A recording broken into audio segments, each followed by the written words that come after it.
All right, सो चलिए start करते हैं आज का क्लास हमारा।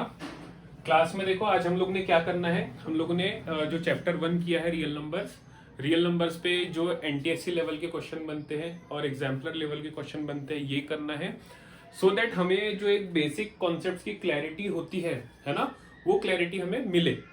क्योंकि जब आप इस टाइप के एमसीक्यूज करते हैं, इस टाइप के क्वेश्चन करते हैं ना, तो आपके जो कॉन्सेप्ट है वो बहुत ज्यादा बूस्ट होते हैं, बहुत ज्यादा आपको ऐसा लगता है कि आप नर्चर कर रहे हो करके, है ना। तो जब भी ऐसी सिचुएशन आए कि आपने कोई कंसेप्ट पढ़ा है, आप बोर्ड्स के लेवल के तो रेडी कर ही रहे हो क्वेश्चंस, बट आपको ऐसा लगे अपने कंसेप्ट को अच्छी पॉलिश करना है, तो हमें चाहिए कि हम इस टाइप के क्वेश्चंस को अटेम्प्ट करें। तो मेरी ये कोशिश रहेगी कि हमारी टीम की कोशिश रहेगी कि अब जो चैप्टर जैसे जैसे फिनिश होते हैं तो उनके आगे कुछ कुछ क्वेश्चन हम इस टाइप के ले, सो दैट आप थोड़ा सोचने के लिए अपने आप को रेडी करो कि हाँ इस टाइप से भी हो सकता है क्या, इस टाइप से भी हम क्वेश्चन सॉल्व कर सकते हैं क्या, है ना। क्योंकि बोर्ड्स में आपको डायरेक्टली सीधे सीधे क्वेश्चन करने हैं जो सॉल्व करने वाले 2 मार्क्स 3 मार्क्स और 5 मार्क्स में रहते हैं, बट जो आपका केस स्टडी का पोर्शन है और जो एमसीक्यू का पोर्शन है वो बहुत इंपॉर्टेंट है। उसमें क्वेश्चन बनाना एक अपने आप में काफी बड़ा चैलेंज हो जाता है। सो दैट हमने इस चीज को ध्यान में रखते हुए ये रखा है कि हाँ हम अच्छे लेवल के कुछ एमसीक्यूज करा दे बच्चों को, तो बच्चे अगर इस एमसीक्यूज को एग्जाम में फेस कर रहे हैं तो उन्हें ऐसी कोई डिफिकल्टी ना आए। तो देखो सबसे पहले हमने क्वेश्चन लिया है, क्या है question, if two positive integers a and b are written as, दो इंटीजर है पॉजिटिव वाले, एक है a वो है एक्स क्यूब वाई स्क्वायर और दूसरा है b है एक्स वाई क्यूब। ये दो पॉजिटिव इंटीजर है जिनको इस टाइप से लिखा गया है। आगे क्या बोला है उसने कि जो x और y है उनके बारे में क्या बोला है कि प्राइम नंबर है, मतलब अल्टीमेटली ये दो नंबर ऐसे जिनका प्राइम फैक्टराइजेशन यहाँ पे लिखा हुआ है। तो वो पूछ रहा है अगर ये नंबर a और b प्राइम फैक्टराइजेशन की फॉर्म में लिखे गए हैं तो इनका HCF बताओ क्या होगा। HCF बता दो भाई क्या होगा, चलो फटाफट हमें आंसर करना है। a और b का HCF में क्या देखते हो आप लोग, कॉमन नंबर का लीस्ट एक्सपोनेंट, तो ये हो गया x। यहाँ पे कॉमन नंबर का मतलब y का लीस्ट, ये एक जगह क्यूब है एक जगह स्क्वायर है, तो ये हो जाएगा स्क्वायर। तो x क्यूब था x था तो x लिया, वाई स्क्वायर और वाई क्यूब था तो वाई स्क्वायर लिया। क्यों? क्योंकि HCF में लेते हैं हम लोग लीस्ट वाला पावर। तो ये देखो किससे मैच हो रहा है, ये मैच हो रहा है बी से, तो ऑप्शन बी क्या हो जाएगा, करेक्ट हो जाएगा, है ना। उसके बाद आगे बढ़ते हैं और इस टाइप के क्वेश्चन हम लोग लेते हैं। सो क्वेश्चन नंबर 2 देखो क्या है, क्वेश्चन नंबर 2 है if n square minus 1 is divisible by 8 then n is, ठीक है। वो बोल रहा है कि अगर n स्क्वायर माइनस 1 अगर ये 8 से डिविजिबल है तो बताओ यहाँ पे n जो है वो क्या होगा। n के ऊपर क्वेश्चन पूछ रहा है, 4 ऑप्शन दिया है। अब देखो स्कूलों को मेथड से करोगे ना आप, तो आप पूरा सॉल्व करो, उसके ऊपर मेथड लगाओ, डिवीजन एल्गोरिथम वाला उससे करो, वो एक अलग मेथड हो जाता है। बट हम आपको एक शॉर्ट ट्रिक बताएंगे यहाँ पे, आप क्या करो ऑप्शन से एलिमिनेट कर लो, है ना। एक एक करके ऑप्शन पुट करते जाओ, आपको समझ में आ जाएगा। जैसे n इंटीजर बोला तो पॉजिटिव इंटीजर भी हो सकता है, जीरो भी हो सकता है, नेगेटिव इंटीजर भी हो सकता है। तो फॉर एग्जांपल आप n की जगह 0 ले लो, n की जगह 0 लिया तो 0 माइनस 1/8, तो कितना आ गया -1/8। डिविजिबल है क्या, नहीं, गया। तो पहला ऑप्शन तो हट गया। दूसरा बोल रहे हैं नेचुरल नंबर में यहाँ पे आप जैसा कि फॉर एग्जाम्पल 2 ले लो, तो 2 लिया आपने तो 2 का स्क्वायर हो जाएगा 4, 2 का स्क्वायर हो जाएगा 4 माइनस 1/8, तो ये हो गया 3/8। तो 3/8 बोला तो ये भी गया, क्यों? क्योंकि 3 डिविजिबल नहीं है, तो नेचुरल नंबर भी नहीं हो सकते, है ना। अब ऑप्शन में अच्छे से सोचो, अगर वो बोल रहे हैं ना ए नेचुरल नंबर, तो हर नेचुरल नंबर के लिए वैलिड होना चाहिए। कोई भी एक अगर ऐसा नेचुरल नंबर मिल रहा है जिसके लिए ये डिविजिबल नहीं हो रहा है, n स्क्वायर माइनस 1 8 से डिविजिबल नहीं हो रहा है, तो वो नेचुरल नंबर वाला ऑप्शन कट जाएगा, ठीक है। सी में क्या बोल रहा है, एन ऑड इंटीजर का मतलब क्या है, ऑड इंटीजर कौन कौन से होते हैं, अगर आप लोग लेंगे यहाँ पे ऑड इंटीजर होंगे, यहाँ पे 1 होगा, 3 होगा, 5 होगा, 7 होगा एंड सो ऑन। तो इसमें से कोई भी रख के देखो, नेगेटिव साइड के भी लेंगे, बट नेगेटिव साइड के हम इसलिए यहाँ पे नहीं बता रहे आपको क्योंकि अगर उसका स्क्वायर करेंगे तो वो पॉजिटिव होने वाला है, -1 -3 -5 वो भी रह सकते हैं, बट यहाँ पे क्या है, स्क्वायर दिया है, एन के ऊपर स्क्वायर है ना, तो आप नेगेटिव वालों का स्क्वायर लेंगे तो पॉजिटिव में आंसर आना है। तो बेटर है कि हम पॉजिटिव साइड वाले से ही हमारे इन्फ्रेंसेस निकाल ले। तो अगर यहाँ पे आपने 1 रखा तो 1 का स्क्वायर 1, 1 माइनस 1 0, 0/8, हाँ जा रहा है। आगे बढ़ेंगे 3 रखा, 3 का स्क्वायर 9, 9 माइनस 1, 9 माइनस 1 कितना होता है 8, 8/8 गया, है ना। जैसे आपने यहाँ पे 3 स्क्वायर रखा, 3 स्क्वायर माइनस 1/8, तो ये हो गया 9 माइनस 1/8, तो ये 8/8, तो ये कितना हो गया 1 हो गया। बात समझ में आ रही है। तो यहाँ पे आप कोई भी ऑड इंटीजर रख के देखो, 5 रख के देखोगे तो 25, 5 का स्क्वायर 25, 25 माइनस 1 24, 24/8 आ गया 3। मतलब अगर आप ऑड इंटीजर ले रहे हो तो वहां पे आपकी हमेशा बात बनने वाली है, तो बाकी 3 ऑप्शन ऑटोमेटिकली एलिमिनेट हो जाएंगे, है ना।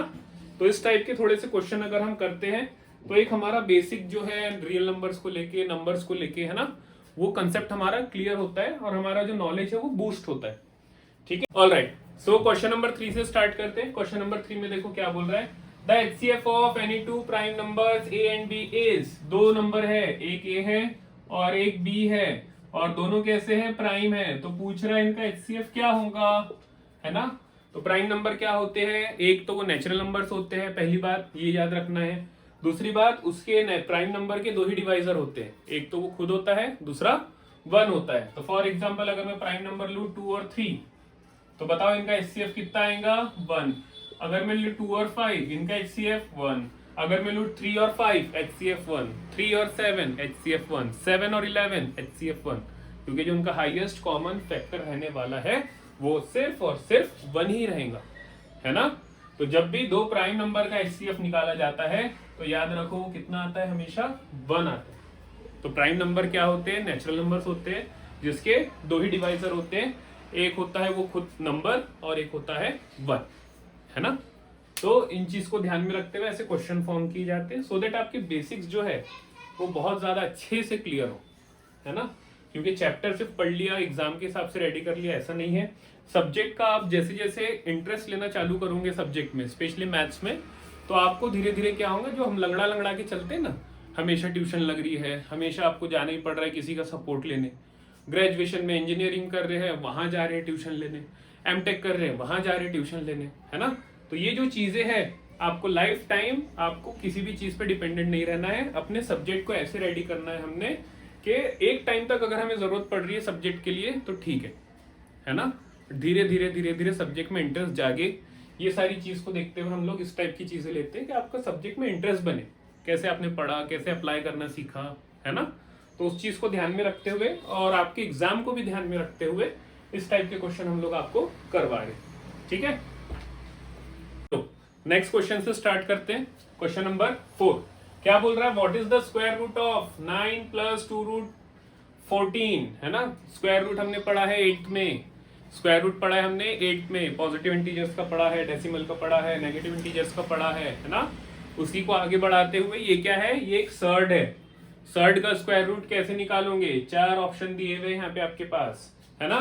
तो देखो कैसे निकालोगे, इसका सोल्यूशन करेंगे हम लोग। तो स्क्वायर रूट चाहिए इसका, तो 9 + 2 √ 14, इसको पहले स्क्वायर रूट में ले लिया, is equal to 9 can be written as 7 + 2 + 2 √ 14 can be written as 7 × 2 is equal to. अब इससे आगे बढ़ेंगे तो यहाँ पे क्या कर देंगे, 7 को पहले लिखो प्लस ये सेकंड, देखो सबसे पहले हम क्या कर रहे हैं, पेन चेंज करता हूँ सो दैट हमें क्लैरिटी मिले। 7 को पहले लिखा, फिर ये जो है इसको हम सेकंड टाइम लिख रहे हैं, तो यहाँ पे जो 2 था ये एज इट इज, ये हो गया √7 × √2, फिर प्लस ये जो लास्ट में 2 था इसको लिखा, है ना, स्क्वायर रूट कंप्लीट।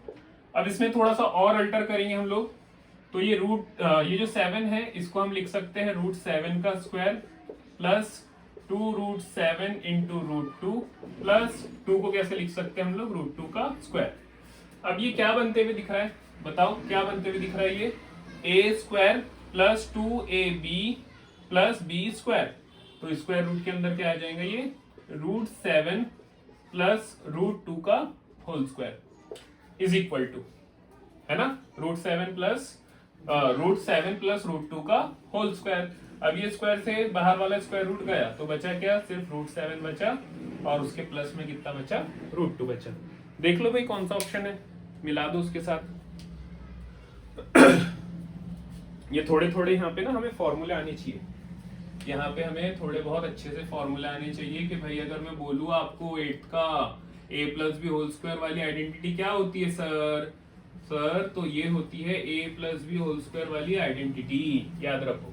तो √7 प्लस √2 का है, ये गया ऑप्शन सी पे। क्लियर है? ठीक है। तो ऐसे क्वेश्चन करने में ना मजा ही आ जाता है। सर क्या पढ़ रहे हैं? सही में एकदम नेक्स्ट लेवल पे जाओ, क्वेश्चन बनाओ और एकदम खलास। ठीक, चलो तो ठीक है, स्टार्ट करते हैं। Question number 5। क्वेश्चन नंबर 5 में देखो क्या बोल रहा है, the product of two digit number. दो नंबर है और वो कितने डिजिट वाले नंबर है?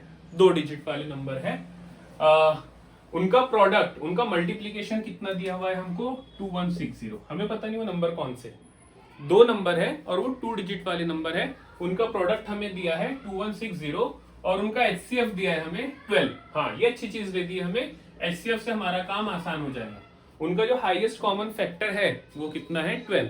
तो जैसा कि फॉर एग्जांपल मैं एक नंबर को कंसीडर कर लूं x, ये एक 2 डिजिट नंबर है, और इसको कंसीडर कर लूं y, ये एक 2 डिजिट नंबर है फॉर एग्जांपल। तो मुझे इसको क्या करना पड़ेगा? 12 से मल्टीप्लाई। क्यों? क्योंकि HCF दिया है दोनों नंबर का 12 है, मतलब दोनों का हाईएस्ट कॉमन फैक्टर कितना है? 12 है। तो अगर मैं एक 2 डिजिट नंबर कंसीडर करूं x, दूसरा कंसीडर करूं y, तो आपको क्या करना पड़ेगा? दोनों को 12 से मल्टीप्लाई करना पड़ेगा, क्योंकि उसका हाईएस्ट कॉमन फैक्टर कितना दिया है? 12 दिया है। अब ये दो नंबर हो गए, इनका प्रोडक्ट कितना दिया है दोनों नंबर का? दोनों नंबर का प्रोडक्ट दिया है हमें 2160, है ना? 2160 दिया है। तो अब अगर यहाँ पे मैं इसको सॉल्व करना स्टार्ट करूं तो क्या हो जाएगा? 2160 अपॉन 12 इंटू 12, है ना? अब ये अगर मैं कैंसिल करूं तो ये सीधा सीधा दिख रहा है कि 15 टाइम्स जाता है। तो x इंटू वाई यहाँ पे कितना आ गया? 15, है ना? अब दो नंबर है जिनका प्रोडक्ट कितना आ रहा है? 15 आ रहा है।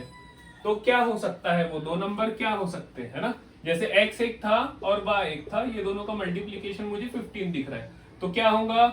या तो x 3 होगा, y 5 होगा, तब 15 आ सकता है, या फिर ये 5 होगा और ये 3 होगा, तब 15 आ सकता है। यही ऑप्शन है हमारे पास, है ना? तो for example let us consider कि मैंने कंसीडर कर लिया x 3 है और y कितना है? 5 है।